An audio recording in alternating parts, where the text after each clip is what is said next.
NPC, non-player character. A character in a computer game that is controlled not by a living player, but by a program. They are needed to develop the plot. Life is, by all accounts, a game, which means that some people in it are living players, and some are NPCs. But what if NPCs are the majority? Then this would explain all the oddities and contradictions of life. NPCs do not like solid objects. Digital money, digital documents, face digitization, biometrics, an understandable desire of digital entities to return to their creator, to the server. NPCs extrapolate their understanding of training artificial intelligence to living children. Therefore, at school, children are loaded into the brain of the maximum amount of different information and taught to make compilations based on it for an adequate reaction in various situations. Meanwhile, it is necessary to divide students into living and biorobots. Living ones should be taught using the exact opposite method, ways to break patterns and improve imagination for the development of intelligence.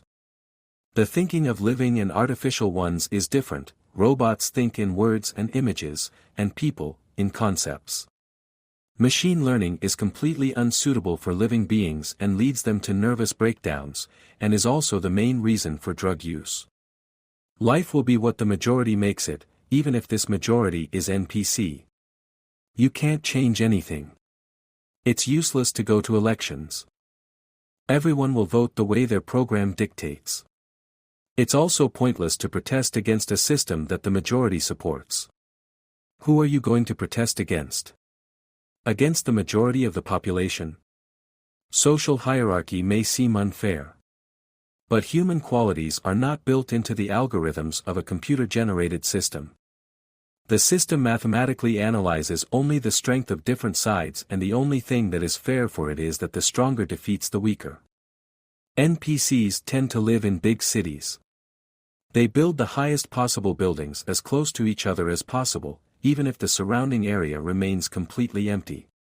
You won't be able to explain to them that the only advantage of such development, transport accessibility, is largely offset by overloaded public transport and traffic jams. After all, it is natural for digital entities to be in one place. When a single hard drive stores 1 trillion bytes of information and a single microchip can contain an entire universe. But at the same time, they are not able to take into account the realities of the physical world. The program believes that more physical violence is needed. Harming people who have harmed other people is necessary. Calling the most dangerous potent drug not a drug and openly selling it in stores is good. And many other oddities that cannot be explained by a simple misconception. As a result, you will not live the way you want. You will have to live according to a scenario written by the program.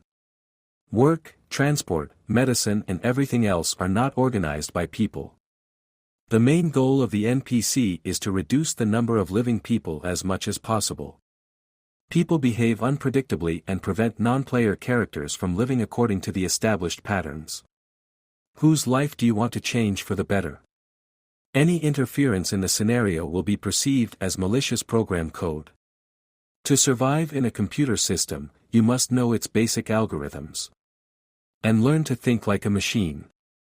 The difference is that while most people are heading towards death, you are heading towards life.